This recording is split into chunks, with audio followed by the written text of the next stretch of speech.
আজকে একটা মা ঠাকুমাদের আমলে পুরনো রেসিপি করছি। ভালো লাগলে লাইক করে দিও। এই যে ঝিঙেটাকে আগে পরিষ্কার করে ধুয়ে নিয়েছি। আগেই বলেছি যে ঝিঙে কাটার আগে ধুয়ে নেবে, কাটার পরে ধুলে কিন্তু তরকারিটা ভালো হয় না। তো ভালো করে পরিষ্কার করে ধুয়ে নিয়ে তারপরে কাটবে। তো আমি ঝিঙের ভর্তা বানাবো চিংড়ি মাছ দিয়ে। তো ঝিঙের খোসাটা ছাড়াবো না, শুধু এই যে শিরগুলো দেখছো, শুধু এই শিরগুলো বাদ দিয়ে দেবো। ঝিঙের খোসা ছাড়িয়ে যদি ভর্তা করি তাহলে বন্ধু অনেক লস হয়ে যাবে, কিন্তু ঝিঙের খোসা খবরদার ছাড়ানো যাবে না।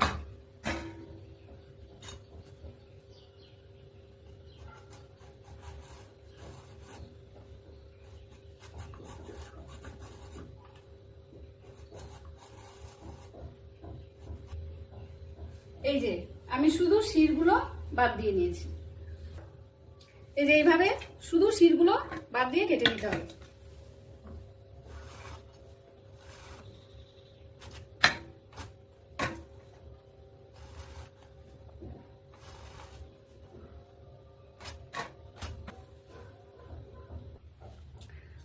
কড়াইয়ে তেলের মধ্যে ঝিঙেটা দিয়ে দেবো।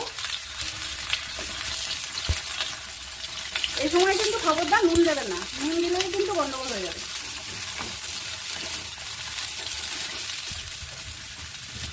কাঁচা লঙ্কা রসুন দিয়ে একটু ভেজে নেবো ঝিঙেটাকে।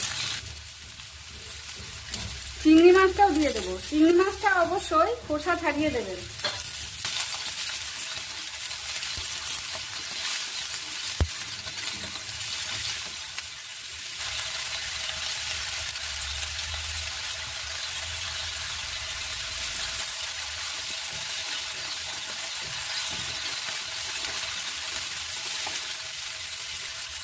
ঝিঙেটা আমার ভাজা হয়ে গেছে, এবার এটা ঠান্ডা করে মিক্সিতে পিষে নেব।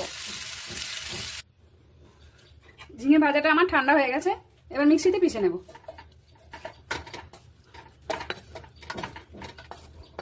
আবারও কড়াইয়ে তেল গরম হয়ে গেছে, এবার একটু কালো জিরে ফোড়ন দিয়ে পেঁয়াজটা দিয়ে দেবো। একটু নেড়ে চেড়ে যখন দেখবো পেঁয়াজটা লাল হয়ে গেছে তখন বাটাটা দিয়ে দেবো।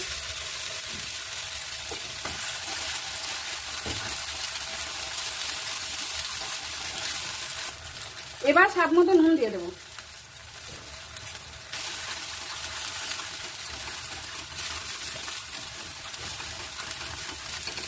ব্যাস, এটা আমার রেডি হয়ে গেছে। কড়াইয়ের গা ছেড়ে দিয়েছে মানে এটা রেডি হয়ে গেছে। এখন বাজারে প্রচুর ঝিঙে পাওয়া যায় বন্ধুরা, এটাই সিজন ঝিঙে ভর্তা খাওয়ার। এভাবে বানিয়ে চিংড়ি মাছ দিয়ে একবার গরম ভাতে খেয়ে দেখবে বন্ধুরা, দারুণ টেস্ট।